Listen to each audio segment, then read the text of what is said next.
everyone, and welcome to just reading with Rebekah, I guess. My name is Rebekah Bat Jehovah, and I've just been reading the scriptures to you.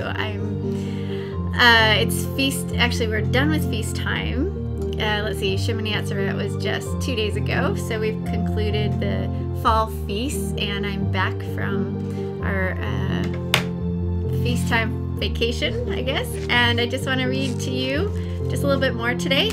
I have, we're just going to go continue forward. So I've got music this time. Yeah, isn't that pretty?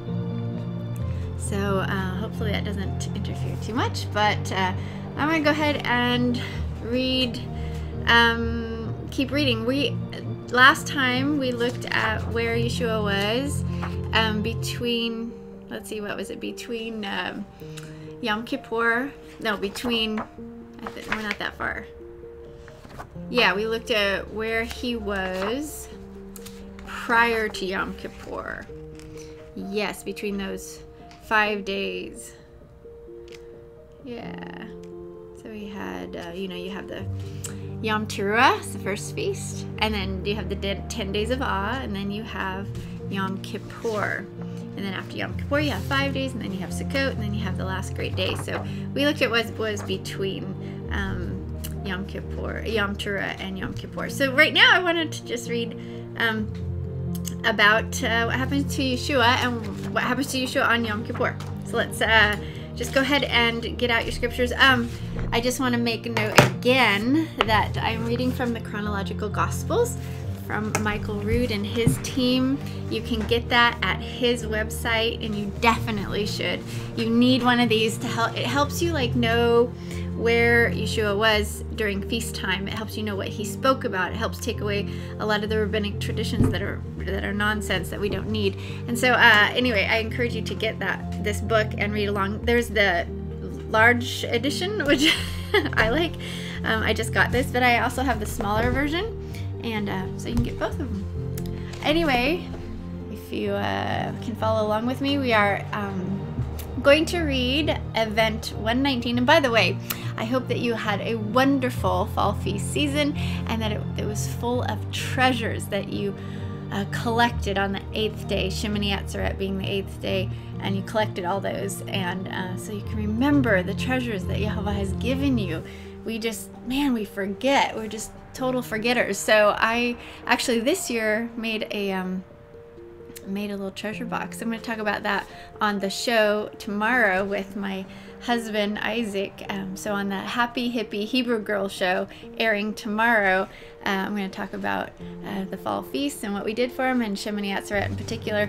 And if you're watching this much later, then you can find the shows from the Happy Hippie Hebrew Girl on our YouTube channel. Just look at season 2, and it would be the Shemini Atzeret one. I think it would be number 4. So, all right. So let's just read. This is going to be kind of a short one, and then we will do some more reading next week. I just want to keep reading. And sorry, I wasn't able to do this right in line with the feast days, but it's. You celebrate the feast. Even ministry people, leaders and whatnot, need to celebrate the feast. They need to set aside everything they're doing all the time and celebrate the feast and meet with Papa. So I do that. I'm serious about that. So I am behind on this, because I'm not totally behind, because I was celebrating the feast, doing what I was supposed to do. So we're just gonna keep reading. All right. All right, Event 119, Yahshua ordained as the Kohen Gadol, the Transfiguration. This is what I love about Yom Kippur and looking at what Yahshua did on this day, or what happened to him on this day. Yom Kippur, the 10th day of the 7th month, 4027 from creation, Tuesday, September 30th, 27, Common Era.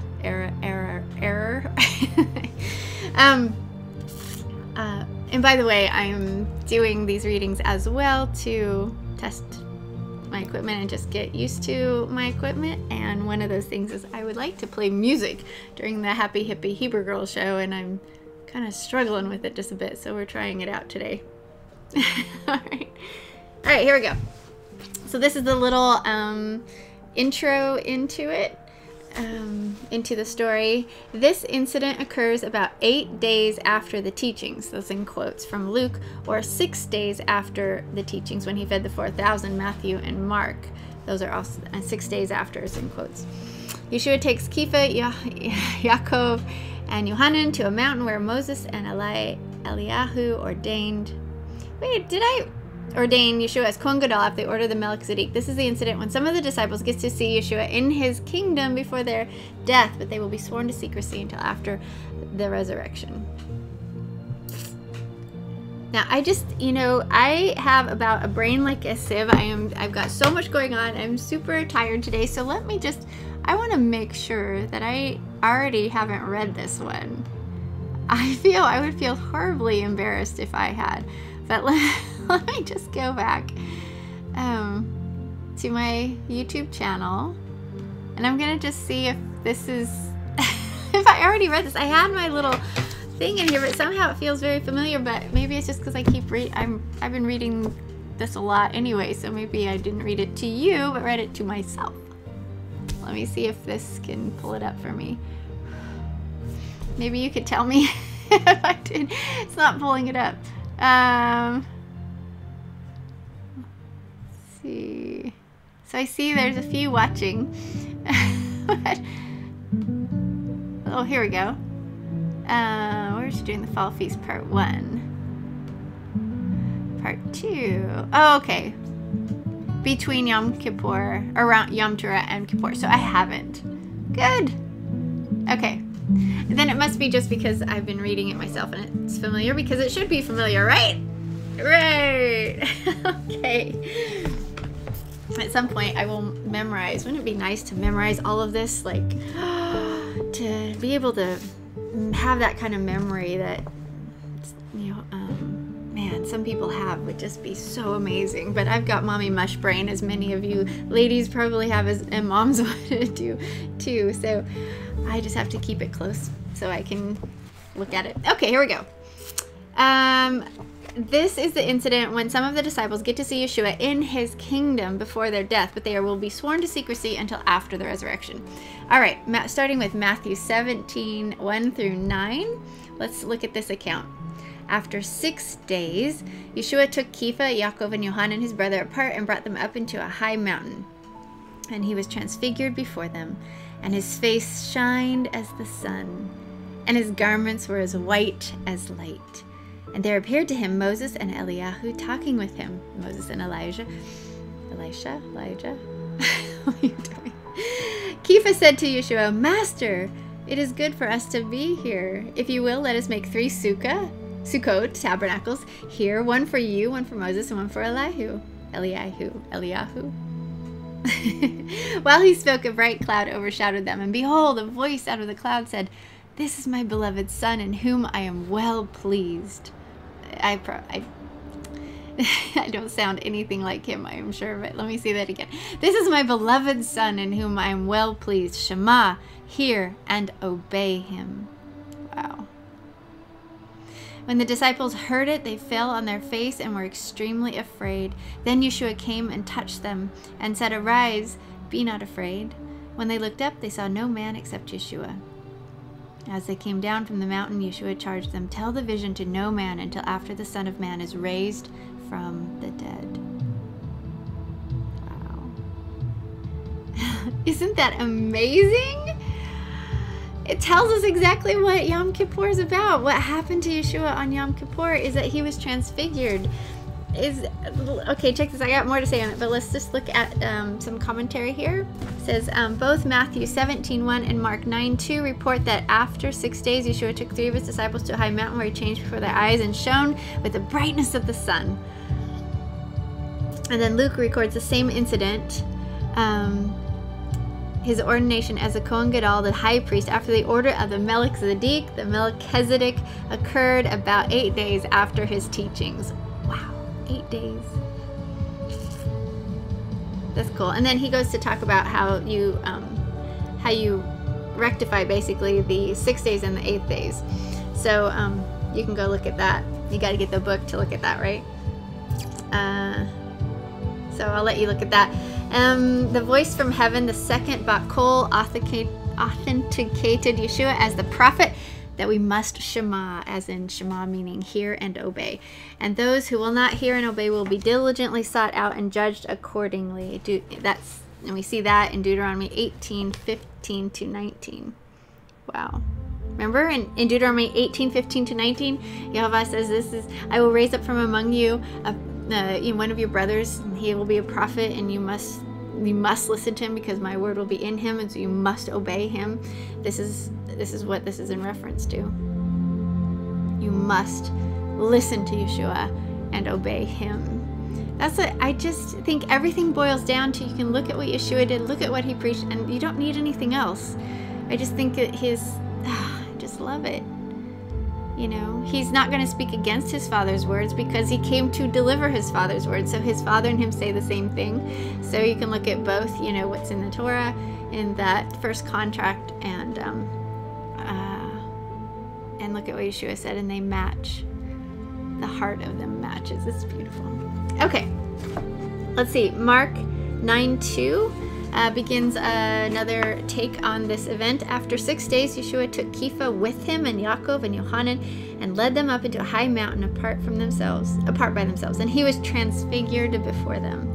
His garments became shining, whiter than snow, as no launderer on earth can whiten them. That's cute. And there appeared to them Eliyahu with Moses, and they were talking with Yahshua. Kepha asked Yahshua, Master, it is good for us to be here. Let us make 3 tabernacles here, one for you, one for Moses, and one for Eliyahu. Kepha really did not know what to say here, because they were terrified. That's fun. That's a really funny verse. Kepha really did not know what to say, because they were terrified. Then a cloud overshadowed them, and a voice came out of the cloud, This is my beloved son, Shema. Suddenly, when they had looked around about, they saw no man anymore except Yahshua and themselves. As they came down from the mountain, he charged them that they should not tell any man the things that they had seen until the Son of Man had risen from the dead. They kept that saying to themselves, but questioned one another what the rising from the dead should mean. Man, didn't they know by then? Heavens. Okay, so it's so interesting, because it's like right before Sukkot, they are offering those offering the greats, Yahshua and Moses and Elijah. I always get those two confused, but Eliyahu, they were inviting them, they were offering them to make them sukkahs to stay in, because the feast was about to be, was coming. So I just think that this is amazing, because this is the day that legal things are done in the heavenlies, right? So, okay, you're going to get some Rebekah commentary. Yes, you're going to get some Rebekah commentary here. So this is Yom Teruah. Ugh, I'm so tired. Yom Kippur is the day that the courts are open in heaven. This is the day that legal transactions are handed down, are done, are finalized, or whatnot. And it's interesting to me that the change in priesthood basically took place on this day, on Yom Kippur, when the courtroom was open in heaven, and Yahshua was transfigured as the Kohen Gadol. Now there was no need for the Levitical Levitical stuff, priesthood, that now he was entering. He was bringing in the Melchizedek order, and he was the head of that Melchizedek order. No longer we didn't need the other. He was going to become the sacrifice, and though it didn't happen at that very moment, he had to become the sacrifice later on in the spring. So this is in the fall, and his sacrifice was going to be in the spring. Just wow, this is when the change happened. This is when the legal change happened, that was recognized that now Yahshua was going to be the high priest in the order of the Melchizedek, bringing in the Melchizedek priesthood, and basically doing away with the Levitical priesthood that was not needed anymore. It was needed for a time, but now unnecessary, not needed, because the best priest, the priest of all priests, was coming and was here, and he was going to take over. Okay, I think there's one more account here. Luke 9:28. Doesn't that just make you excited? I think that's just so exciting. Luke 9:28. About 8 days after the teachings, when he fed the 4,000, and that was in brackets there. And as I've said before, when you read this, he explains, at the beginning of the book, he explains why certain things are in italics and what things are in brackets and what those all mean. Okay. About 8 days after the teachings, when he fed the 4,000, Yahshua took Kepha and Yohanan and Yaakov and went up to a mountain to pray. As he prayed, the fashion of his countenance was altered, and his garments were white and glistering. And 2 men, Moses and Eliyahu, talked with him. They appeared in a cloud of glory and spoke to him of his death that he would accomplish at Jerusalem. But Kepha and those who were with him fell asleep under the weight of the glory. Oh, interesting. When they awoke, they continued to behold his glory and the glory of the 2 men that stood with him. And as Moses and Eliyahu departed, Kepha said to Yahshua, Master, it is good for us to stay here and build 3 tabernacles, one for you, one for Moses, and one for Eliyahu. I bet he was like wanting them to stay. So he's like, oh, let's make a place for them to stay longer. Don't go away. That was my commentary. While he spoke, verse 34, while he spoke, a cloud came over them, and they feared as they entered into the cloud. There came a voice out of the cloud saying, This is my beloved Son. Hear and obey him. When the voice was past, Yahshua was seen alone, and the disciples kept these things close to their hearts, and in those days they did not tell anyone of those things they had seen. Yeah, because it wouldn't be safe, because the Levitical system was still in place, and the Levites still had power until Yeshua's death. So he had to go through all that before it could be, and also go through the outpouring of the Ruach HaKodesh that following Shavuot, in order to give the gift, the promise of the indwelling of the Ruach HaKodesh, which helps us, writes his law on our hearts, Yehovah's the royal law on our hearts, which, when we eat of Yahshua, it's just so beautiful. Okay, read, Rebekah, just read. All right. Event 120, Yahshua endorses the deceased Yohanan ben Zechariah. And answers the suffering servant and Eliyahu first prophecies. So this is Yom Kippur, 10th day of the 7th month, 4027 from creation, Tuesday, September 30th, 27 CE. We look here, we're going to look in Matthew 17, 10 to 13, and Mark 9, 11 to 13. We'll start with Mark 9, 11. Then they asked Yahshua, Why do the sages say that Eliyahu must come first? He answered them, Eliyahu truly comes first and restores all things. And what is written concerning the Son of Man, that he must suffer many things and be counted as nothing. But I say to you that Eliyahu has indeed already come, and they have done to him whatever they determined, and he did, just as it is written of him. Wow. So it looks like he's quoting what the sages say about Eliyahu. But then Yahshua says, but I say to you that Eliyahu has already come. And that's like something to be, something that we pay attention to when teaching, when we taught the children, during the Seder, when we looked at the Seder and how we wanted to do that. A lot of the rabbinical tradition or whatnot is that they go open the door for Eliyahu to come in and sit with them, and they put a place for him to come and sit at their table with him, when in reality he's already come. Let's look at who Yahshua said that is. So we'll read on. Matthew 17:10. Then his disciples asked him, Why do the sages say that Eliyahu must come first? Yahshua answered them. This is just a different take on the same situation, remember? Yahshua answered them, Eliyahu truly shall come and restore all things. Now I tell you that Eliyahu has come already, and they knew him not, but have done to him whatever they decided to do. Likewise shall the Son of Man also suffer by them. Then the disciples understood that he spoke to them of Yohanan the Immerser. So here we see the scriptures. I guess it wasn't, I thought Yahshua actually said it himself, but the disciples understood that to be the Eliyahu that he was talking about is actually Yohanan the Immerser, so John the Baptist. So he already did come. So do we still need to, at Passover time, open a door for him to come? I don't think so. I don't know. I don't know that tradition well enough, but I don't think that I think there and hoping that he's coming. So here we go again. It's like the rabbinical stuff that basically doesn't acknowledge that Yeshua has come. Therefore, they're not going to acknowledge that the one that was going to come before the precursor hasn't come either. So they're going to open the door for the one that was to come. So anyway, point being is that's not the point. Point being is I was just going to read to you. All right. So there we go. Next time, this was a short one, like I said. We're going to look at what Yeshua does between Yom Kippur and, yeah, Sukkot. Yay, Yom Kippur and Sukkot. And that one, I think, may be a long reading. So that's Shemini. Let's see, where did the 20th? Okay, then they leave. So no, that won't be too long either. So we're going to look at what he does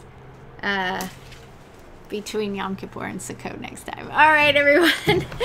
That was a short one, huh? That's okay.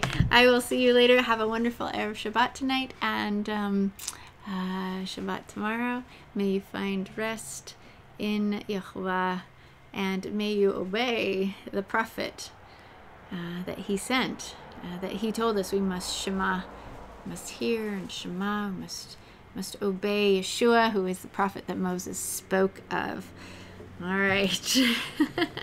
You guys have a wonderful day, and I will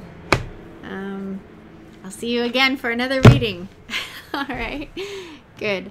I am super tired from a very long, wonderful Sukkot, beautiful Sukkot holiday we had this year. So we're going to talk about it tomorrow on the show. If you want to show up, that'd be fabulous. We'd love to see you there. And any ladies, by the way, any ladies who would like to become a lady of Teshuvah, or be recognized as a lady of Teshuvah. Basically, it means a lady of repentance. Then come over to Facebook and type in Ladies of Teshuvah, TESHUVAH. Hope you got that.